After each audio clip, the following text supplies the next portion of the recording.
Welcome back. You ready to go to work? I want to pick up on where we left off in the last conversation. It was all about setting goals to explode your pay.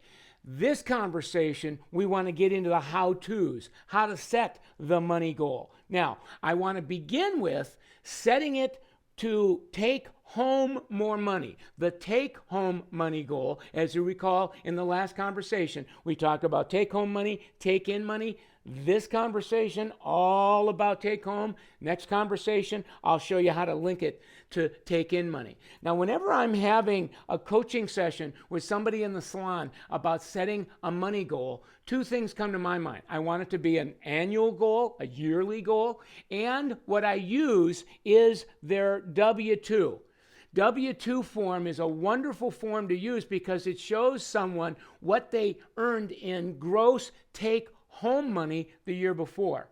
Now, if you don't get a W-2 because you're self-employed or whatever your world is, this is not about the W-2. It's about you getting the number. You can look at whatever your form is or have a conversation with someone so we have a number to work from.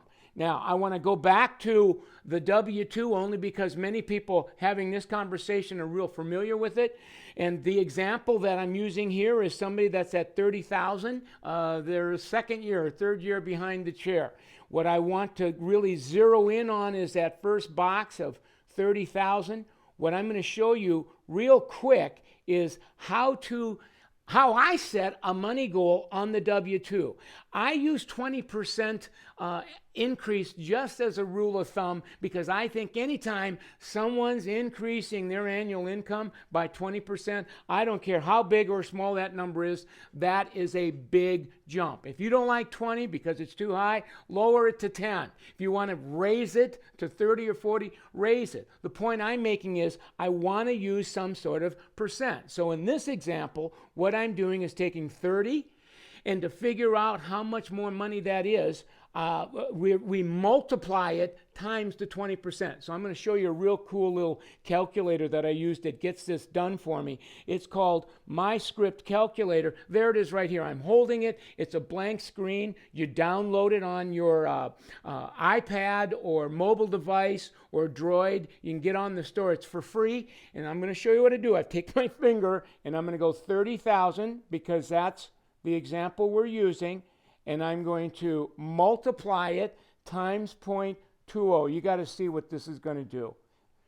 It'll figure it out for you. $6,000. So if we take $30,000 W-2 times 20%, if you key this in, it's $6,000. So what I'm going to do is I'm going to go back to my PowerPoint here. 30,000 times 20% comes to $6,000. Now it's just a matter of taking the $30,000, adding my $6,000 to it.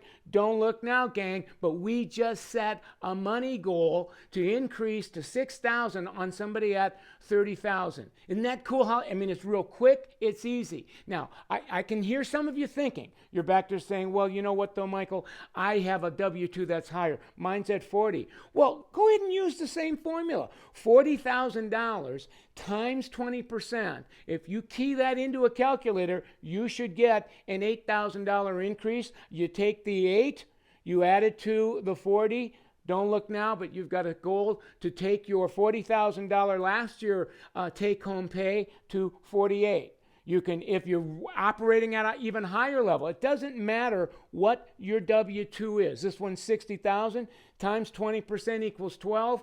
Add the 12 to my 60. I got a $72,000 goal. It's quick, it's easy, and most important, it's relevant. So you can see that the way we do this is pretty clean. Now, there's one other point I want to get handled here, and that is there's many people that I coach, they hate any kind of goal setting, money goal setting. Why? Because they probably had a bad experience with goal setting in the past. They ended up not hitting their goal. They beat themselves up for not hitting the goal. We call that fear of failure.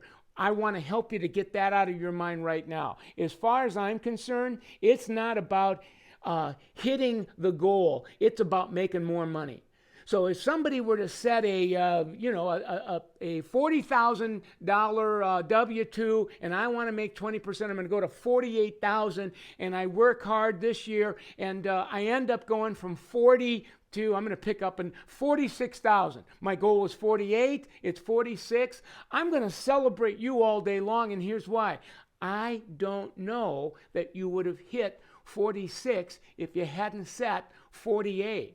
That many people don't do this at all. Goal setting around money makes us mindful, and whatever we're mindful of gets better for it. So in other words, those who set money goals tend to make more money than those who don't. They tend to make more money with greater intentionality. So what I want you to do now is, as a take-home action plan here, is I want you to determine your income from the previous year. Go find it on a W-2 or a tax return or 1099, or if you have to, make a number up so that you have something to work with. Then set your goal. Let's make some more money. You're good to go. I'm good to go. We're good to go. High five somebody and say, boom goes the freaking dynamite. I'll see you in the next conversation.